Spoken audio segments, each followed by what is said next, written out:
2026 T20 ವಿಶ್ವಕಪ್ final ಪಂದ್ಯ ಇವತ್ತು ನಡೆಯಲಿದೆ. ಗುಜರಾತ್ನ ಅಹಮದಾಬಾದ್ನ ಮೋದಿ ಸ್ಟೇಡಿಯಂನಲ್ಲಿ ಟ್ರೋಫಿಗಾಗಿ ಭಾರತ ಮತ್ತು ನ್ಯೂಜಿಲೆಂಡ್ ಟೀಮ್ಗಳು ಸೆಣಸಾಡಲಿವೆ. ಸಂಜೆ 7 ಗಂಟೆಗೆ ಆರಂಭವಾಗಲಿದ್ದು ಈ ರೋಚಕ ಪಂದ್ಯ ನೋಡೋಕೆ ದೇಶದ ಜನತೆ ಕಾತುರದಲ್ಲಿದ್ದಾರೆ.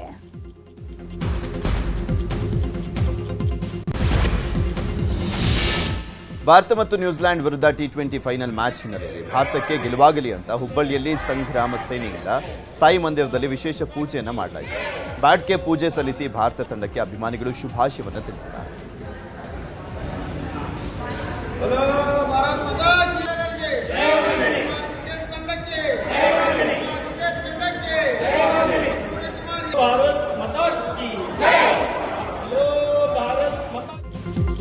ಬೆಳಗಾವಿಯಲ್ಲೂ ಕೂಡ ಚೆನ್ನಮ್ಮ ವೃತ್ತದಲ್ಲಿರುವಂತಹ ಗಣೇಶ ದೇಗುಲದಲ್ಲಿ ವಿಘ್ನೇಶ್ವರನಿಗೆ ವಿಶೇಷ ಪೂಜೆಯನ್ನು ಸಲ್ಲಿಸಲಾಗಿದೆ. ಕರವೇ ಅಧ್ಯಕ್ಷ ದೀಪಕ್ ಗುಡುಗನಹಟ್ಟಿ, ಸುರೇಶ್ ಗವನ್ನವರ್ ನೇತೃತ್ವದಲ್ಲಿ ಪೂಜೆ ಮಾಡಲಾಗಿದ್ದು ಭಾರತ ತಂಡದ ಆಟಗಾರರ ಪರ ಜೈಕಾರವನ್ನು ಹಾಕಿದರು.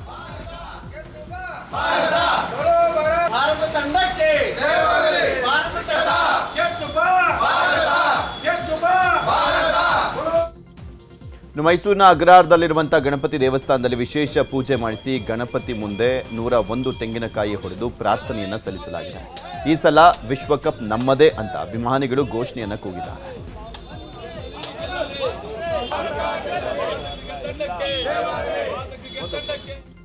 ದಾವಣಗೆರೆಯಲ್ಲೂ ಟೀಂ ಇಂಡಿಯಾ ಗೆಲುವಿಗಾಗಿ ದೊಡ್ಡಪೇಟೆಯ ಗಣೇಶ ದೇವಸ್ಥಾನದಲ್ಲಿ ಅಭಿಮಾನಿಗಳು ವಿಶೇಷ ಪೂಜೆ ಸಲ್ಲಿಸಿದ್ದಾರೆ.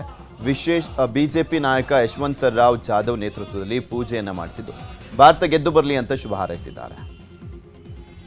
ಇನ್ನು ಮಂಡ್ಯದಲ್ಲೂ ಕೂಡ ಭಾರತ ತಂಡಕ್ಕೆ ಮಧುಮಗ ಕೂಡ ಶುಭ ಹಾರೈಸಿದ್ದಾರೆ. ಮದುವೆ ದಿಬ್ಬಣಕ್ಕೆ ಹೊಟ್ಟಿದ್ದಂಥ ವೇಳೆ ಈ ಸಲ ಕಪ್ ನಮ್ಮದೇ ಅಂತ ಘೋಷಣೆ ಕೂಗುತ್ತಾ ಮಧುಮಗ ಟೀಂ ಇಂಡಿಯಾಗೆ ಶುಭ ಕೋರಿದ್ದಾರೆ.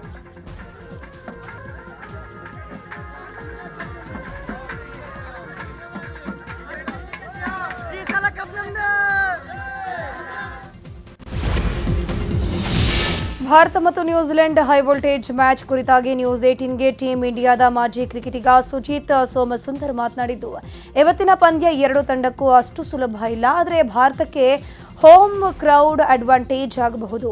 ನಮ್ಮ ಬ್ಯಾಟಿಂಗ್ ಲೈನ್ ಅಪ್ ಚೆನ್ನಾಗಿದೆ, ಆದರೆ ಸ್ಪಿನ್ ಬೌಲಿಂಗ್ ಸ್ವಲ್ಪ ಟ್ರಿಗರ್ ಆಗಬೇಕು. ಕೆವಿಸ್ ಬ್ಯಾಟರ್ಸ್ ಫೇಸ್ಗೆ ಚೆನ್ನಾಗಿ ಆಡ್ತಾರೆ, ಹೀಗಾಗಿ ಸ್ಪಿನ್ ಡಿಪೆಂಡೆನ್ಸಿ ಇದೆ. ಕೋಚ್ ಗಂಭೀರ್ ಕೂಡ ಟ್ರೋಫಿ ಗೆಲ್ಲೋಕೆ ಏನಾದ್ರೊಂದು ಪ್ಲಾನ್ ಮಾಡಿರ್ತಾರೆ. ನಾನು ಕೂಡ ನಿಮ್ಮಂತೆಯೇ ಗೆಲುವಿಗಾಗಿ ಕಾಯ್ತಿದ್ದೀನಿ ಅಂತಂದ್ರು. ಸೊ ಬ್ಯಾಟಿಂಗ್ ಆ್ಯಂಡ್ ಬೌಲಿಂಗ್ಗೆ ಬೋತ್ ಫೇವರ್ ಆಗುವಂಥದ್ದು. ಬ್ಯಾಟಿಂಗ್ ಸೆಕೆಂಡ್ ಅಥವಾ ಬೌಲಿಂಗ್ ಸೆಕೆಂಡ್ ಮಾಡಿದಾಗ ರೆಡ್ ಸಾಯಿಲ್ ಇರೋದ್ರಿಂದ ಸ್ಪಿನ್ನರ್ಸಿಗೆ ಸ್ವಲ್ಪ ಹೆಲ್ಪ್ ಆಗುತ್ತೆ ಅನ್ನೋ ಒಂದು ಅಂಶ ಬರುತ್ತೆ. ನಮ್ಮದು ಆಲ್ರೌಂಡ್ ಚೆನ್ನಾಗಿದೆ, ಬ್ಯಾಟಿಂಗು ಚೆನ್ನಾಗಿದೆ. Of course led by all of our batters. ಎಷ್ಟು ಚೆನ್ನಾಗಿ ಟಿ20 ಲೀಗಲ್ಲಿ ಸಿಂಗಲ್ ಆಗಿ ಒಳ್ಳೆ ಸ್ಟಾರ್ಟ್ ಕೊಟ್ಟು ವಿನ್ನಿಂಗ್ ಸಿಚುವೇಶನ್ ಬಂದು ಪಾರ್ ಮಾಡಿಸೋವಂಥ ಬ್ಯಾಟಿಂಗ್ ಪರ್ಫಾರ್ಮೆನ್ಸಸ್ಸು ನೋಡಿದ್ದೀವಿ. ಬೌಲಿಂಗ್ನಲ್ಲಿ ಹೇಳಬೇಕು ಅಂದರೆ ಬುಮ್ರಾಗಿಂತ ಅದು leader of the pack Bumrah ಇದ್ದಾರೆ. ಓವರಾಲ್ ನೋಡಿದ್ರೆ ನಮ್ಮ ಬೌಲಿಂಗ್ ಸ್ಟ್ರೆಂತೂ ತುಂಬ ಚೆನ್ನಾಗಿದೆ. ಬಟ್ ನ್ಯೂಜಿಲೆಂಡ್ನಲ್ಲಿ ಅಂಥ ಏನು ಗ್ರೇಟ್ ಬೌಲಿಂಗ್ ಸ್ಟ್ರೆಂತ್ ಇದೆ ಅಂತ ಹೇಳೋಕ್ಕಾಗಲ್ಲ. ಬ್ಯಾಟಿಂಗ್ನಲ್ಲೂ ಕೂಡ ಅವರಲ್ಲಿ accept for the opening peer middle order ಅಥವಾ ಫಿನಿಷರ್ಸಲ್ಲಿ ಅಷ್ಟೊಂದು ಕಂಡು ಬರ್ತಾ ಇಲ್ಲ. ಸೊ ಅದರಿಂದ ನಮ್ಮದು overall batting and bowling definitely we are better. T20 ವಿಶ್ವಕಪ್ ಫೈನಲ್ ಪಂದ್ಯ ಹಿನ್ನೆಲೆಯಲ್ಲಿ ಕೊಪ್ಪಳದ ಕಾರಟಗಿಯಲ್ಲಿ ಸಚಿವ ಶಿವರಾಜ್ ತಂಗಡಗಿ ಮಾತನಾಡಿದ್ದು ಟೀಂ ಇಂಡಿಯಾಗೆ ವಿಶ್ ಮಾಡಿದ್ದಾರೆ.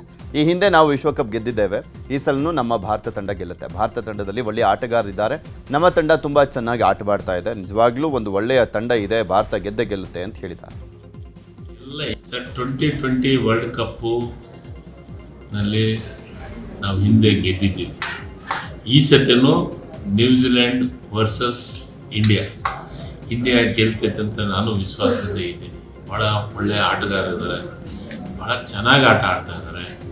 ನಿಜವಾಗ್ಲೂ ಎಲ್ಲ ಯಂಗ್ಸ್ಟರ್ಸ್, ನಿಜವಾಗ್ಲೂ ಒಳ್ಳೆ ಟೀಮ್ ಇದೆ. ಭಾರತ ಗೆಲ್ಲುತ್ತಂತ ವಿಶ್ವಾಸದಿಂದಿದ್ದೀನಿ. ಗೆಲ್ಲುತ್ತೆ. ನಾನು ಕಂಟಿನ್ಯೂಸ್ ಆಗಿ ಎಲ್ಲ ಮ್ಯಾಚ್ಗಳನ್ನು ನೋಡ್ಕೊಂತಾನೆ ಬಂದಿದ್ದೀನಿ. ಬ್ಯೂಟಿಫುಲ್, ಒಳ್ಳೆ ಪ್ಲೇಯರ್, ಎಲ್ಲರೂ ಚೆನ್ನಾಗಿ ಆಡ್ತಾರೆ. ಇವತ್ತು ಇಂಡಿಯಾವನ್ನು ಗೆಲ್ತಾರೆ, ಗೆಲ್ಲುವ ವಿಶ್ವಾಸ ಇದೆ. ಕಿಮ್ಸ್ ಆಸ್ಪತ್ರೆ ಉದ್ಘಾಟನೆಗೆ ಎಲೆಕ್ಟ್ರಾನಿಕ್ ಸಿಟಿ ಸಮೀಪದ ಪಿಇಎಸ್ ಕಾಲೇಜಿಗೆ ಜೂನಿಯರ್ ಎನ್ಟಿಆರ್ ಆಗಮಿಸಿದ್ದಾರೆ. ಈ ವೇಳೆ ಪಿಇಎಸ್ ಕಾಲೇಜು ಬಳಿ ಅಭಿಮಾನಿಗಳ ದಂಡೆ ಹರಿದು ಬಂದಿದ್ದು ಎನ್ಟಿಆರ್ಗೆ ಜೈಕಾರ ಹಾಕಿದ್ರು. ಪಿಇಎಸ್ ಕಾಲೇಜಿನ Krishna institute of medical science ಆಸ್ಪತ್ರೆಯನ್ನು ಎನ್ಟಿಆರ್ ಉದ್ಘಾಟನೆ ಮಾಡಿದ್ದಾರೆ. ಈ ವೇಳೆ ಫ್ಯಾನ್ಸ್ ಆಸ್ಪತ್ರೆ ಒಳಗಡೆಯೇ ನುಗ್ಗಿದ್ದು ನೂಕಾಟ ತಳ್ಳಾಟ ವೇಳೆ ಎಸ್ಕಲೇಟರ್ ಮುರಿದು ಬಿದ್ದಿದೆ. ಈ ವೇಳೆ ಅಭಿಮಾನಿಗಳನ್ನು ನಿಯಂತ್ರಿಸೋಕೆ ಪೊಲೀಸರು ಲಾಠಿ ಚಾರ್ಜ್ ಮಾಡಿದ್ದು ಅಭಿಮಾನಿಗಳನ್ನು ಚದುರಿಸೋಕೆ ಹರಸಾಹಸ ಪಟ್ಟರು.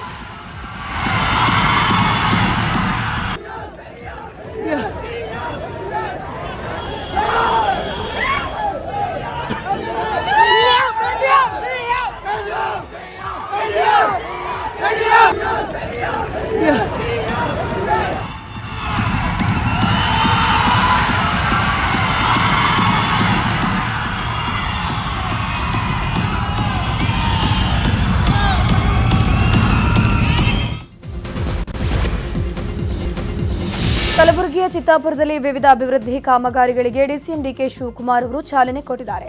ಬಳಿಕ ಕಾರ್ಯಕ್ರಮದಲ್ಲಿ ಮಾತನಾಡಿದ ಡಿಸಿಎಂ ಡಿಕೆ ಶಿವಕುಮಾರ್, ಚಿತ್ತಾಪುರ ತಾಲೂಕಿನ ಜನತೆಗೆ ಧನ್ಯವಾದಗಳು ಹೇಳ್ತೀನಿ. ಯಾಕಂದ್ರೆ ರಾಜ್ಯಕ್ಕೆ ಭವಿಷ್ಯದ ನಾಯಕ ಪ್ರಿಯಾಂಕ್ ನನ್ನನ್ನು ಕೊಟ್ಟಿದ್ದೀರಿ. ಇನ್ನು ಮಲ್ಲಿಕಾರ್ಜುನ ಖರ್ಗೆ ಸಾಹೇಬ್ರ ದೀರ್ಘ ಶ್ರಮದಿಂದ 371 ತಂದು ನಿಮ್ಮ ಜೀವನಕ್ಕೆ ಶಾಶ್ವತ ಪರಿಹಾರ ಕೊಟ್ಟಿದ್ದಾರೆ. ನಮ್ಮ ಗ್ಯಾರಂಟಿ ಇಡೀ ದೇಶಕ್ಕೆ ಮಾದರಿಯಾಗಿದೆ. ನಮ್ಮ ಸರ್ಕಾರದ ಆಡಳಿತ ಇಡೀ ದೇಶದಲ್ಲಿ ಉತ್ತಮ ಆಡಳಿತ ಅಂತ ಬಿಂಬಿಸಿದ್ದಾರೆ. ಸಚಿವ ಪ್ರಿಯಾಂಕ್ ಖರ್ಗೆ ಅವರಿಗೆ ಇದೇ ರೀತಿ ಆಶೀರ್ವಾದ ಮಾಡ್ತೀರಿ ಅಂತ ಹೇಳಿದರು. ಇನ್ನು ಕಲಬುರಗಿಯಲ್ಲಿನ ಕಾರ್ಯಕ್ರಮ ಮುಗಿಸಿ ಡಿಸಿಎಂ ಡಿಕೆ ಶಿವಕುಮಾರ್ ಅಲ್ಲಿಂದ ಎಐಸಿಸಿ ಅಧ್ಯಕ್ಷ ಮಲ್ಲಿಕಾರ್ಜುನ ಖರ್ಗೆ ಜೊತೆಗೆ ದೆಹಲಿಗೆ ಹೋಗಿದ್ದಾರೆ. ಸದ್ಯ ಸಿಎಂ ಬಜೆಟ್ ಮಂಡನೆ ಮಾಡಿದ ಬೆನ್ನಲ್ಲೇ ಡಿಸಿಎಂ ಡಿಕೆ ಶಿವಕುಮಾರ್ ದೆಹಲಿಗೆ ಹೋಗ್ತಿರೋದು ಭಾರಿ ಕುತೂಹಲ ಮೂಡಿಸಿದೆ. ಮಲ್ಲಿಕಾರ್ಜುನ ಖರ್ಗೆ ಅವರ ಮಾರ್ಗದರ್ಶನದಲ್ಲಿ ಇವತ್ತು ಪ್ರಿಯಾಂಕಾ ಖರ್ಗೆ ಅವರು ಎಲ್ಲ ವರ್ಗದ ಜನರಿಗೆ ನ್ಯಾಯವನ್ನು ಕೊಡುವಂತ ಕೆಲಸವನ್ನು ಮಾಡಿ ಏರಿದ ಧ್ವನಿಯಲ್ಲಿ ಈ ಸರ್ಕಾರ ಮತ್ತು ಪಕ್ಷವನ್ನ ಉಳಿಸ್ಕೊಂಡು ಬರ್ತಾ ಇದ್ದಾರೆ. ಇಂಥ ನಾಯಕನ ಜೊತೆಯಲ್ಲಿ ನೀವು ನಿಂತಿದ್ದೀರಲ್ಲ, ಅದಕ್ಕೆ ನಿಮ್ಮೆಲ್ಲರೂ ಕೂಡ ನಾನು ಅಭಿನಂದಿಸಲಿಕ್ಕೆ ನಾನು ಬಯಸ್ತಾ ಇದ್ದೇನೆ. 5 ಗ್ಯಾರಂಟಿ ಕೊಟ್ಟು 6ನೇ ಗ್ಯಾರಂಟಿ ಭೂಮಿ ಗ್ಯಾರಂಟಿ ಕೊಟ್ಟಿದ್ದೇವೆ. ನೀವು ಯಾವಾಗಲೂ ಕೂಡ ಅವರ ಕೈಯನ್ನು ಬಲಪಡಿಸಬೇಕು. ಮಲ್ಲಿಕಾರ್ಜುನ ಖರ್ಗೆ ಅವರ ಇನ್ನು 10 ವರ್ಷಗಳಲ್ಲಿ ಪ್ರಿಯಾಂಕ್ ಖರ್ಗೆ ರಾಜ್ಯದ ಸಿಎಂ ಆಗೇ ಆಗ್ತಾರೆ ಅಂತ ಮಾಜಿ ಸಚಿವ ಬಾಬುರಾವ್ ಚಿಂಚನಸೂರ್ ಹೇಳಿದ್ದಾರೆ. ಕಲಬುರಗಿಯಲ್ಲಿ ಕಾರ್ಯಕ್ರಮದ ಉದ್ದೇಶಿಸಿ ಮಾತನಾಡಿದಂಥ ಚಿಂಚನಸೂರ್, ಪ್ರಿಯಾಂಕ್ ಖರ್ಗೆ ಅತ್ಯಂತ ಪ್ರಭಾವಿ ನಾಯಕ, ಅಭಿವೃದ್ಧಿಯ ಹರಿಕಾರ. ಪ್ರಿಯಾಂಕ್ ಖರ್ಗೆ ಸಾಕಷ್ಟು ಅಭಿವೃದ್ಧಿ ಕೆಲಸ ಮಾಡ್ತಾ ಇದ್ದಾರೆ. ಮುಂದಿನ 10 ವರ್ಷಗಳಲ್ಲಿ ಪ್ರಿಯಾಂಕ್ ಖರ್ಗೆ ರಾಜ್ಯದ ಮುಖ್ಯಮಂತ್ರಿ ಆಗ್ತಾರೆ ಅಂತ ಚಿಂಚನಸೂರ್ ಭವಿಷ್ಯ ನುಡಿದಿದ್ದಾರೆ. ಮುಂದಿನ ದಿನಗಳು ಬಹಳ ಒಳ್ಳೆಯ ದಿನಗಳು ಇನ್ನೂ ಒಳ್ಳೆಯ ದಿನಗಳು ಬರ್ತಾ ಇದೆ. ಪ್ರಿಯಾಂಕಾ ಖರ್ಗೆ ಸಾಮಾನ್ಯ ವ್ಯಕ್ತಿ ಅಲ್ಲ, ಬಹಳ ಪ್ರಭಾವಿ ವ್ಯಕ್ತಿ, ಬಹಳ ಜನಬೆಂಬಲು, ಸಾಕಷ್ಟು ಜನ ಪ್ರೀತಿ ಇದೆ.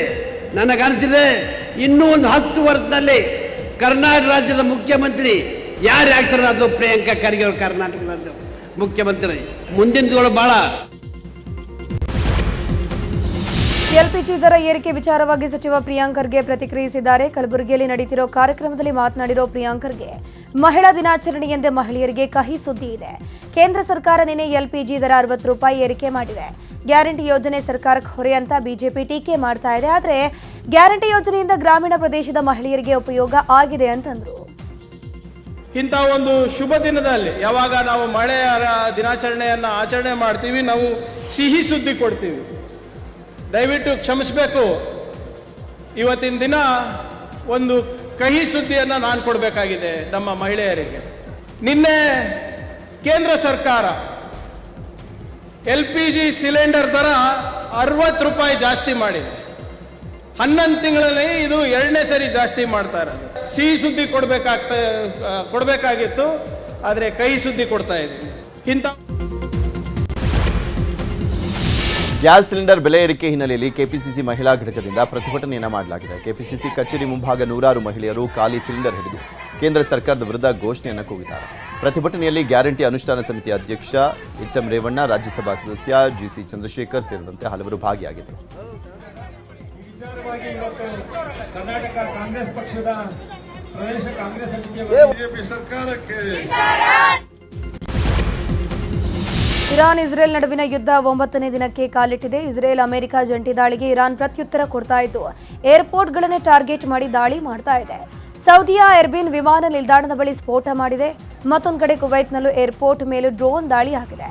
ಇನ್ನು ಓಸ್ಲೋದಲ್ಲಿ ಅಮೆರಿಕ ರಾಯಭಾರಿ ಕಚೇರಿ ಬಳಿಯೂ ದಾಳಿ ಮಾಡ್ತಾ ಇದೆ. ಇನ್ನು ಇರಾನ್ ದಾಳಿಗೆ ಇಸ್ರೇಲ್ ಕೂಡ ಪ್ರತ್ಯುತ್ತರ ನೀಡುತ್ತಿದ್ದು ಇರಾನ್ ಮೇಲಿನ ದಾಳಿಯನ್ನು ಮುಂದುವರೆಸಿದೆ. ಇಸ್ರೇಲ್ ಅಮೆರಿಕ ಜಂಟಿ ದಾಳಿಗೆ ಪ್ರತೀಕಾರವಾಗಿ ಇರಾನ್ ಕುವೈತ್ನಲ್ಲಿರುವಂಥ ಸೋಷಿಯಲ್ ಸೆಕ್ಯೂರಿಟಿ ಕಟ್ಟಡದ ಮೇಲೆ ಡ್ರೋನ್ ದಾಳಿಯನ್ನು ಮಾಡಿದೆ. ಡ್ರೋನ್ ದಾಳಿಯಿಂದಾಗಿ ಬೃಹತ್ ಕಟ್ಟಡ ಹೊತ್ತಿ ಉರಿದಿದೆ. ಕಟ್ಟಡದಲ್ಲಿರುವಂಥವರನ್ನ ಸುರಕ್ಷಿತ ಸ್ಥಳಕ್ಕೆ ರವಾನೆ ಮಾಡಲಾಗಿದೆ. ಭಾರತದ ಮೇಲೆ ಮಹಾಯುದ್ಧದ ಎಫೆಕ್ಟ್ ತಟ್ಟುವಂತಹ ಸಾಧ್ಯತೆ ಇದೆ. ರಸಗೊಬ್ಬರದ ಬೆಲೆ ಏರಿಕೆ ಆಗೋ ಸಾಧ್ಯತೆ ಇದೆ. ಪೂರೈಕೆ ಕಡಿಮೆಯಾಗಿ ಬೆಲೆ ಹೆಚ್ಚಳವಾಗುತ್ತೆ. ರಷ್ಯಾ, ಇರಾನ್, ಖತಾರ್ನಲ್ಲಿ ಹೆಚ್ಚು ರಸಗೊಬ್ಬರ ಉತ್ಪಾದನೆ ಮಾಡಲಾಗುತ್ತೆ. ಆದರೆ ಈ ದೇಶಗಳಲ್ಲಿ ಯುದ್ಧದ ಕಾರ್ಮೋಡ ಇದ್ದು ಯೂರಿಯಾ, ಪೊಟ್ಯಾಶ್, ಇನ್ನು ಫಾಸ್ಫೇಟ್ ರಫ್ತಿಗೆ ಸಮಸ್ಯೆ ಆಗ್ತಿದೆ. ಹೀಗಾಗಿ ಬೆಲೆ ಏರಿಕೆ ಆಗಲಿದೆ ಅಂತ ವಿಶ್ಲೇಷಕರು ಹೇಳ್ತಿದ್ದಾರೆ. ಇನ್ನು ಇದೇ ವಿಚಾರವಾಗಿ ಮಾತನಾಡಿದ ಆರ್ಥಿಕ ತಜ್ಞರಾದ ಡಾಕ್ಟರ್ ಕೃಷ್ಣರಾಜ್, ಭಾರತದಲ್ಲಿ ಹಲವು ರಸಗೊಬ್ಬರಗಳನ್ನು ಹೊರದೇಶದಿಂದ ಆಮದು ಮಾಡಿಕೊಳ್ಳಲಾಗುತ್ತೆ. ಯುದ್ಧದಿಂದ ಸಾಗಾಟ ಕಡಿಮೆಯಾದರೆ ಬೆಲೆ ಏರಿಕೆಯಾಗುವ ಸಾಧ್ಯತೆ ಇದೆ. ಇಂಧನ ಬೆಲೆ ಹೆಚ್ಚಾದರೂ ರಸಗೊಬ್ಬರ ಮೇಲೆ ಪರಿಣಾಮ ಬೀರೋ ಸಾಧ್ಯತೆ ಇದೆ. ರಸಗೊಬ್ಬರ ಉತ್ಪಾದನೆಗೆ ನೈಸರ್ಗಿಕ ಅನಿಲ ಬಹಳ ಮುಖ್ಯ. ಯುದ್ಧದಿಂದಾಗಿ LNG ಬೆಲೆ ಹೆಚ್ಚಾದರೆ ರಸಗೊಬ್ಬರ ಉತ್ಪಾದನೆ ವೆಚ್ಚವೂ ಹೆಚ್ಚಳವಾಗುತ್ತೆ ಅಂತಂದ್ರು. ರಸಗೊಬ್ಬರ ನಾವು ಇಂಪೋರ್ಟ್ ಮಾಡ್ಕೊಳ್ಳೋದಿಲ್ಲ. ನ್ಯಾಚುರಲ್ ಗ್ಯಾಸನ್ನು ಇಂಪೋರ್ಟ್ ಮಾಡಿಕೊಂಡು ಅದನ್ನು ಬಳಕೆ ಮಾಡಿಕೊಂಡು ನಾವು NPKನ ಮತ್ತು DAPನ ಯೂರಿಯಾ ಅಂತ ಏನು ಹೇಳ್ತೀವಿ ಅದನ್ನು ಪ್ರೊಡ್ಯೂಸ್ ಮಾಡುವಂಥದ್ದು. ಅದು ನ್ಯಾಚುರಲ್ ಗ್ಯಾಸು ಮತ್ತು ಇನ್ನಿತರ ಇನ್ಪುಟ್ಸ್ ಏನಿದೆ ಅವುಗಳು ಹೆಚ್ಚಾಗಿ ಈ ಗಲ್ಫ್ ರಾಷ್ಟ್ರಗಳಿಂದ ಬರುವಂಥದ್ದು. ಈಗ ಬಂದಂಥ ವಸ್ತುಗಳನ್ನು ನಾವು ಇನ್ಪುಟ್ಸನ್ನು ಇಲ್ಲಿ ನಮ್ಮ ರಸಗೊಬ್ಬರದ ಕಾರ್ಖಾನೆಗಳಲ್ಲಿ ಯೂರಿಯಾಗಿ ಕನ್ವರ್ಟ್ ಮಾಡುವಂಥದ್ದು. ಇದು ಇನ್ಪುಟ್ಸ್ ಕಾಸ್ಟ್ ಜಾಸ್ತಿ ಆದಾಗೆ ಪ್ರೊಡಕ್ಷನ್ ಕಾಸ್ಟ್ ಜಾಸ್ತಿ ಆಗುತ್ತೆ, ಉತ್ಪಾದನಾ ವೆಚ್ಚ ಜಾಸ್ತಿ ಆಗುತ್ತೆ. ಉತ್ಪಾದನಾ ವೆಚ್ಚ ಜಾಸ್ತಿ ಆದಾಗೆ ಸಾಮಾನ್ಯವಾಗಿ ಎಲ್ಲ ಬೆಲೆಗಳು ಹೆಚ್ಚಾಗುವಂಥದ್ದು ಹಾಗೇ ಆಗುತ್ತೆ. ಇರಾನ್ ಅಮೆರಿಕ ಯುದ್ಧ ಸಂಘರ್ಷದಿಂದ ಸಣ್ಣ ಕೈಗಾರಿಕಾ ಉದ್ಯಮಿಗಳಿಗೆ ಟೆನ್ಷನ್ ಶುರುವಾಗಿದೆ. ಸಣ್ಣ ಕೈಗಾರಿಕಾ ಉದ್ಯಮಿಗಳಿಗೆ ಆತಂಕ ಎದುರಾಗಿದೆ. ದಾವಣಗೆರೆಯ ಉದ್ಯಮಿ ರಮೇಶ್ 5 ಕೋಟಿ ವೆಚ್ಚದಲ್ಲಿ ಅತ್ಯಾಧುನಿಕ ಬೇಕರಿ ಘಟಕ ಸ್ಥಾಪಿಸಿದ್ದಾರೆ. ಕೋಟ್ಯಾಂತರ ರೂಪಾಯಿ ಸಾಲ ಮಾಡಿ ಉದ್ಯಮ ಶುರು ಮಾಡಿದ್ದೇನೆ. ಇದೀಗ ಯುದ್ಧದ ಭೀತಿ ಹಿನ್ನೆಲೆಯಲ್ಲಿ ಅಡುಗೆ ಅನಿಲಕ್ಕೆ ಕೆಲವು ಷರತ್ತು ವಿಧಿಸುವಂತ ಸಾಧ್ಯತೆ ಇದೆ. ಒಂದು ದಿನ ಘಟಕ ಸ್ಥಗಿತವಾದರೆ ನಿತ್ಯ 50 ರಿಂದ 75 ಸಾವಿರ ರೂಪಾಯಿ ನಷ್ಟ ಆಗುವಂತ ಆತಂಕ ಇದೆ. ಕೇಂದ್ರ ಸರ್ಕಾರ ಮಧ್ಯ ಪ್ರವೇಶಿಸಿ ನಮಗೆ ಸಹಾಯ ಮಾಡಬೇಕು ಅಂತ ಹೇಳಿದ್ರು. ಈ ಆಯಿಲು ಇವೆಲ್ಲ ಡಿಸೈಲಿಂದ ಕೊರತೆ ಜೊತೆ ಗ್ಯಾಸಿಗೆ ಮೇಜರ್ ಇವಾಗ ಏನಾಗಿದೆ, ಈಗ ನನಗೆ ಬಂದಿರೋ ಒಂದು ಸುದ್ದಿ ಪ್ರಕಾರ ಇನ್ನೊಂದು 4-5 ದಿನದೊಳಗೆ ಕಮರ್ಷಿಯಲ್ ಗ್ಯಾಸ್ ಎಲ್ಲ ಸ್ಟಾಪ್ ಆಗುತ್ತೆ ಅಂತ ಒಂದು ವಿಚಾರ ಬಂದಿದೆ. ಆ ಈಗ ಗ್ಯಾಸ್ ಎಲ್ಲ ನಾವು ರನ್ ಮಾಡೋಕ್ಕೆ ನಾಳೆ ಓಪನ್ ಇಟ್ಕೊತಾ ಇದ್ದೀವಿ. ಇದರಿಂದ ಬಟ್ ನೆಕ್ಸ್ಟು ಕಮರ್ಷಿಯಲ್ ನಮಗೆ ಗ್ಯಾಸ್ ಸಿಗಲಿಲ್ಲ ಅಂದರೆ ನಮಗೆ ತುಂಬಾ ಕಷ್ಟ ಆಗುತ್ತೆ. ಸೊ ಈಗ ಅದಾದ ತಕ್ಷಣ ನಾವು ನೆಕ್ಸ್ಟ್ ಏನು ಮಾಡ್ಬೋದು ಅಂತ ಯೋಚನೆ ಮಾಡಿದಾಗ ಎಲೆಕ್ಟ್ರಿಕ್ಕಿಗೆ ಹೋಗಬೇಕು ಅಂತ ಅಂದ್ಕೊಂಡು ನಾವು ಮ್ಯಾನುಫ್ಯಾಕ್ಚರರ್ ಹತ್ರ ಮಾತಾಡಿದ್ರೆ ಮಿನಿಮಮ್ 1.5 ಮಂತ್ ತೊಗೊತಾರೆ ಟೈಮು. ಓವನಿಗೆ ಹೆಚ್ಚು ಕಡಿಮೆ 40-50 ಕಿಲೋವ್ಯಾಟ್ ಮತ್ತು ಎಕ್ಸ್ಟ್ರಾ ಬೇಕಾಗುತ್ತೆ. ಸೊ ಅದು ಕೊಡೋಕ್ಕಾಗಲ್ಲ. ಸೊ ನೋಡಿದ್ರೆ ಈ ಗ್ಯಾಸ್ ಬಂದ್ ಆಗಿಬಿಟ್ರೆ ಪ್ರಾಬ್ಲಿ ನಮ್ಮ ಪ್ರೊಡಕ್ಷನ್ ಯೂನಿಟೇ ನಿಂತು ಹೋಗೋ ಚಾನ್ಸಸ್ಸು ತುಂಬ. Welcome back. ಉಳಿದ ಸುದ್ದಿಗಳನ್ನು ಒಂದೊಂದಾಗಿ ನೋಡ್ತಾ ಹೋಗೋಣ.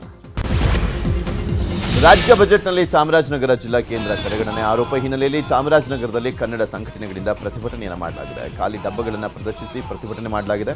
ರಾಜ್ಯ ಬಜೆಟ್ನಲ್ಲಿ ಚಾಮರಾಜನಗರಕ್ಕೆ ಖಾಲಿ ಡಬ್ಬ, ಖಾಲಿ ಟಿನ್ನು ಕೊಟ್ಟಿದ್ದಾರೆ ಅಂತ ಪ್ರತಿಭಟನಾಕಾರರು ಸರ್ಕಾರದ ವಿರುದ್ಧ ಧಿಕ್ಕಾರ ಕೂಗಿ ಆಕ್ರೋಶವನ್ನು ವ್ಯಕ್ತಪಡಿಸಿದರು. ಜಿಲ್ಲಾ ಕೇಂದ್ರದ ಅಭಿವೃದ್ಧಿಗೆ ನಯಾ ಪೈಸೆ ನೀಡದೆ ಕಡೆಗಣನೆ ಮಾಡಿದ್ದಾರೆ. ಮಾತೆತ್ತಿದರೆ ಚಾಮರಾಜನಗರ ಎನ್ನುವಂಥ ಸಿದ್ದರಾಮಯ್ಯ ಅವರಿಂದಲೇ ಅನ್ಯಾಯ ಅಂತ ಆಕ್ರೋಶವನ್ನು ಹೊರಹಾಕಿದ್ದಾರೆ.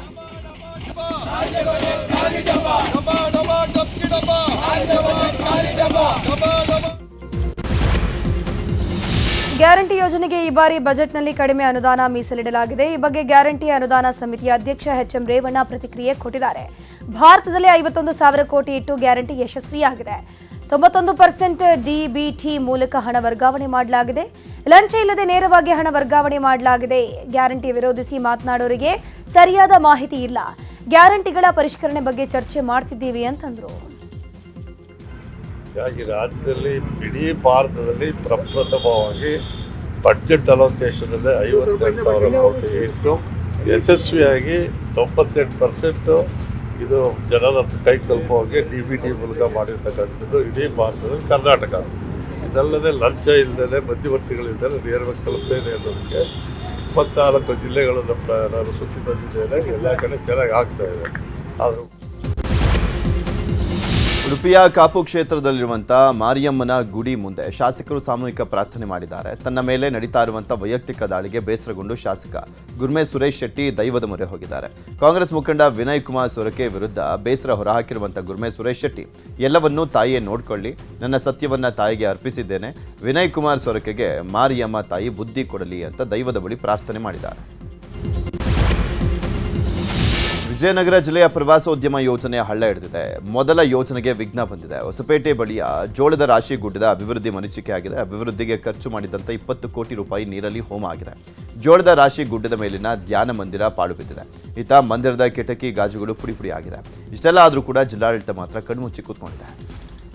20 ಕೋಟಿ ರೂಪಾಯಿ ಅನುದಾನ ಎಲ್ಲವೂ ಕೂಡ ಮುಗಿದು ಕೊನೆ ಹಂತದಲ್ಲಿ ಇದು ಇವತ್ತು ಕುಡುಕರ ಅಡ್ಡೆ ಆಗಿದೆ. ಅನೈತಿಕ ಚಟುವಟಿಕೆ ನಡೆಯುವಂಥ ಪ್ರವಾಸ ಆಗಿದೆ. ಇದರಲ್ಲಿ ದಯವಿಟ್ಟು ಜಿಲ್ಲಾಡಳಿತ ಮತ್ತು ಇಲ್ಲಿರ್ತಕ್ಕಂಥ ಸ್ಥಳೀಯ ಶಾಸಕರು ನಿಮ್ಮ ರಾಜಕೀಯ ತೆವಲುಗಳು ಏನೇ ಇರಲಿ ಅದು ಬದಿಗಿಡ್ರಿ, ನೀವು ವಿಜಯನಗರ ಜಿಲ್ಲೆ ಅಭಿವೃದ್ಧಿಗೆ ಪಣ ತೊಡರಲಿ ಅಂತಂದು ಕೇಳ್ಕೊಳ್ತೀವಿ. ಇಲ್ಲಿ ಸೆಕ್ಯೂರಿಟಿ ಬೇಕು. ಹೊಸಪೇಟೆಯಲ್ಲಿ ಪ್ರಮುಖ ಕೇಂದ್ರ ಭಾಗವಾಗಿರ್ತಕ್ಕಂಥ ಜೋಳದ ಗುಡ್ಡ ಹೊಸಪೇಟೆಗೆ ಒಂದು ಕಿರೀಟದ ಹೊಸಪೇಟೆಯಲ್ಲಿ ಒಂದು ಅನುದಾನ ತಂದು ಅದೇನಾದರೂ ಒಂದು ಉನ್ನತೀಕರಿಸಿ ಒಂದು ಪ್ರವಾಸೋದ್ಯಮ ರೀತಿಯಲ್ಲಿ ಏನಾದರೂ ಒಂದಿಷ್ಟು ಜನರಿಗೆ ಒಂದು ಗುರಿಯನ್ನು ಕೊಡಬೇಕಂತ ನಿರೀಕ್ಷಿಸ್ತಾವೆ. ತುಮಕೂರು ನಗರ ಹಾಗೂ ಹಳ್ಳಿಗಳಿಗೆ ನೀರಿನ ಸಂಕಷ್ಟ ಎದುರಾಗೋ ಸಾಧ್ಯತೆ ಇದೆ. ತುಮಕೂರಿನ ಬುಡುಗನಹಳ್ಳಿ ಕೆರೆ ಬರಿದಾಗ್ತಿದ್ದು ನೀರಿಗೆ ತತ್ವಾರ ಬರಲಿದೆ ಎನ್ನಲಾಗ್ತಿದೆ. ಪ್ರತಿ ವರ್ಷ ಜೂನ್ ಜುಲೈಗೆ ಬರಿದಾಗ್ತಿದ್ದ ಕೆರೆ ಈ ಬಾರಿ ಮಾರ್ಚ್ನಲ್ಲೇ ಬರಿದಾಗಿ ಹೋಗಿದೆ. ಹೇಮಾವತಿ ಜಲಾಶಯದಿಂದ ಈ ಬಾರಿ ಕೆರೆಗೆ ನೀರು ಬಿಟ್ಟಿಲ್ಲ, ಹೀಗಾಗಿ ಕೆರೆ ಬರಿದಾಗಿದೆ ಅಂತ ಸ್ಥಳೀಯರು ಹೇಳ್ತಿದ್ದಾರೆ. ಇದುವರೆಗೂ ನಾವು ಯಾವುದೇ ರೀತಿಯ ಟ್ಯಾಂಕರನ್ನು ಉಪಯೋಗಿಸಿಲ್ಲ. ನಾವು 21 ವಾರ್ಡ್ಗಳಿಗೆ 3 ದಿನ ನೀರನ್ನು ಕೊಡ್ತಾ ಇದ್ದೀವಿ. 14 ವಾರ್ಡ್ಗಳಿಗೆ 4 ದಿವಸದವರೆಗೆ ನೀರನ್ನು ಕೊಡ್ತಾ ಇದ್ದೀವಿ. ನಮಗೆ ದೂರುಗಳು ಬರ್ತಿತ್ತು, ಒಂದು ವಾರಕ್ಕೆವರೆಗೂ ಕೊಡ್ತಿಲ್ಲ, 6 ದಿವಸಕ್ಕೆ ಕೊಡ್ತಿದ್ದಾರೆ ಅಂತ. ಅಂಥ ವಾರ್ಡ್ಗಳಿಗೆ ನಾನು ವಿಸಿಟ್ ಮಾಡಿದಾಗ ಕುಡಿಯೋ ನೀರಿಗೆ ಅಲ್ಲಿನ RO ವಾಟರ್ಗೆ ಅವರು ಡಿಪೆಂಡ್ ಆಗಿರ್ತಾರೆ. ಬಾಕಿ ನಮ್ಮ ಹೇಮಾವತಿ ನೀರು ಮತ್ತು ನಾವು ಕೊಡುವಂಥ ಬೋರ್ವೆಲ್ ನೀರು ಅವ್ರಿಗೆ ಸಫಿಷಿಯೆಂಟಾಗಿ ಹೋಗ್ತಾ ಇದೆ. ಫಸ್ಟು ಈಗ ಅಫಿಷಿಯಲ್ಲೇನು ಅವ್ರು ಯಾವುದೋ ಒಂದು ರೀತಿಯಲ್ಲಿ ಈಗ ಇಲ್ಲಿನೂ ಸಾರ್ವಜನಿಕರಲ್ಲಿನೂ ಮತ್ತು ಅಫಿಷಿಯಲ್ಲೂ ಇಲ್ಲಿ ನಗರ ಒಬ್ಬ ಶಾಸಕರು ಬುದ್ಧಿವಂತರಿದ್ದಾರೆ. ಆ ನೀರು ಯಾವ ಥರ ತರಬೇಕಂತ ಅದಕ್ಕೆ ಸಂಬಂಧಪಟ್ಟ ಅಧಿಕಾರಿಗಳು ಮಾತಾಡ್ತಾರೆ ಅಂತ ಅನ್ನೋದು ನಮಗೂ ಭರವಸೆ ಇದೆ. ಅದ್ರ ಬಗ್ಗೆ MLA ಅವ್ರ ಬಗ್ಗೆ ಭರವಸೆ ಇದೆ. ಅವಾಗ ನಾವು ಅವ್ರಿಗೆ ಸ್ಪಂದಿಸಿ ಸಾರ್ವಜನಿಕರು ಅದ್ರ ತಗೊಂಡಾಗ ನಾವು ನಡ್ಕೋಬೇಕು, ನೀರನ್ನು ಉಳಿತಾಯ ಮಾಡಬೇಕು. ಅವಾಗ ಬಾಗಲಕೋಟೆಯ ಎಸ್ಪಿ ನಿವಾಸದಲ್ಲಿ ಹೋಳಿ ಸಂಭ್ರಮ ಮಾಡಲಾಗಿದೆ. ಎಸ್ಪಿ ಸಿದ್ಧಾರ್ಥ ಗೋಯಲ್ ಅವರ ನಿವಾಸದಲ್ಲಿ ಬಣ್ಣದ ಓಕುಳಿಯಾಡಿ ರೈನ್ ಡ್ಯಾನ್ಸ್ನಲ್ಲಿ ಅಧಿಕಾರಿಗಳು ಕುಣಿದು ಕುಪ್ಪಳಿಸಿದರು. ಡಿಸಿ ಸಂಗಪ್ಪ, ಎಸ್ಪಿ ಸಿದ್ಧಾರ್ಥ ಗೋಯಲ್, ಜಿಲ್ಲಾ ಪಂಚಾಯಿತಿ ಸಿಇಒ ಶಶಿಧರ್ ಕುರೇರಾ, ಡಿವೈಎಸ್ಪಿ ಗಜಾನನ ಸುತಾರ ಮಸ್ತ್ ಡ್ಯಾನ್ಸ್ ಮಾಡಿ ಎಂಜಾಯ್ ಮಾಡಿದ್ದಾರೆ. ಜೆಡಿಎಸ್ ಪಕ್ಷದ ಮಹಿಳಾ ಘಟಕದ ವತಿಯಿಂದ ಇಂದು ಮಹಿಳಾ ದಿನಾಚರಣೆ ಮಾಡಲಾಯಿತು. ಬೆಂಗಳೂರಿನ ಸುಮನಹಳ್ಳಿಯಲ್ಲಿರುವಂಥ ಡಾಕ್ಟರ್ ಬಾಬು ಜಗಜೀವನ್ ರಾವ್ ಸಭಾಂಗಣದಲ್ಲಿ ಕಾರ್ಯಕ್ರಮ ನಡೆಯಿತು. ಕಾರ್ಯಕ್ರಮದಲ್ಲಿ ಮಾಜಿ ಪ್ರಧಾನಿ HD ದೇವೇಗೌಡ, ಕೇಂದ್ರ ಸಚಿವ HD ಕುಮಾರಸ್ವಾಮಿ, ಕೋರ್ ಕಮಿಟಿ ಅಧ್ಯಕ್ಷ ಕೃಷ್ಣಾರೆಡ್ಡಿ, ಹಾಗೆ MLC TA ಸರವಣ ಮತ್ತು ಮಾಜಿ ಶಾಸಕಿ ಅನಿತಾ ಕುಮಾರಸ್ವಾಮಿ ಸೇರಿದಂತೆ ಹಲವರು ಭಾಗಿಯಾಗಿದ್ದರು. ಇಂದು ಅಂತಾರಾಷ್ಟ್ರೀಯ ಮಹಿಳಾ ದಿನಾಚರಣೆ ಹಿನ್ನೆಲೆ ಪ್ರಧಾನಿ ನರೇಂದ್ರ ಮೋದಿ ಎಕ್ಸ್ ಮೂಲಕ ಮಹಿಳಾ ದಿನಾಚರಣೆಯ ಶುಭ ಕೋರಿದ್ದಾರೆ. ದಶಕಗಳ ಹಿಂದೆ ತಳಮಟ್ಟದಲ್ಲಿದ್ದ ಮಹಿಳೆಯರ ಬದುಕು ಈಗ ಸಂಪೂರ್ಣವಾಗಿ ಬದಲಾಗಿದೆ. ಮಹಿಳೆಯರು ಸ್ವಾವಲಂಬಿಗಳಾಗಿ ಬದುಕುತ್ತಿದ್ದಾರೆ ಅಂತ ಮಹಿಳಾ ದಿನಾಚರಣೆಯ ಶುಭ ಕೋರಿದ್ದಾರೆ. ಇನ್ನು ವಿಪಕ್ಷ ನಾಯಕ ರಾಹುಲ್ ಗಾಂಧಿ ಕೂಡ ಕೇರಳದ ವಿದ್ಯಾರ್ಥಿನಿಯರ ಜೊತೆ ಸಂವಾದ ಮಾಡಿದ್ದು, ಈ ವೇಳೆ ಮಹಿಳೆಯರು ಬದಲಾವಣೆಯ ಶಕ್ತಿ, ಅವರ ಜೊತೆಗಿನ ಚರ್ಚೆ ಬಹಳ ಸ್ಫೂರ್ತಿದಾಯಕವಾಗ್ತಿದೆ ಅಂತ ಎಕ್ಸ್ ಮೂಲಕ ಮಹಿಳಾ ದಿನಾಚರಣೆಯನ್ನು ಸೆಲೆಬ್ರೇಟ್ ಮಾಡಿದರು. ಕ್ರಿಕೆಟಿಗ ವಿರಾಟ್ ಕೊಹ್ಲಿ ಕೂಡ ವಿಭಿನ್ನವಾಗಿ ಮಹಿಳಾ ದಿನಾಚರಣೆಯ ಶುಭ ಕೋರಿದ್ದಾರೆ. ದೌರ್ಜನ್ಯಕ್ಕೆ ಒಳಗಾಗುವುದು, ಮೌನವಾಗಿರುವುದು ನಿಮ್ಮನ್ನೇ ತಪ್ಪಿತಸ್ಥರನ್ನಾಗಿ ಬಿಂಬಿಸುತ್ತೆ. ಹಾಗಾಗಿ ಮಹಿಳೆಯರು ದೌರ್ಜನ್ಯದ ವಿರುದ್ಧ ಧ್ವನಿ ಎತ್ತಬೇಕು ಅಂತ ಹೇಳಿದ್ದಾರೆ.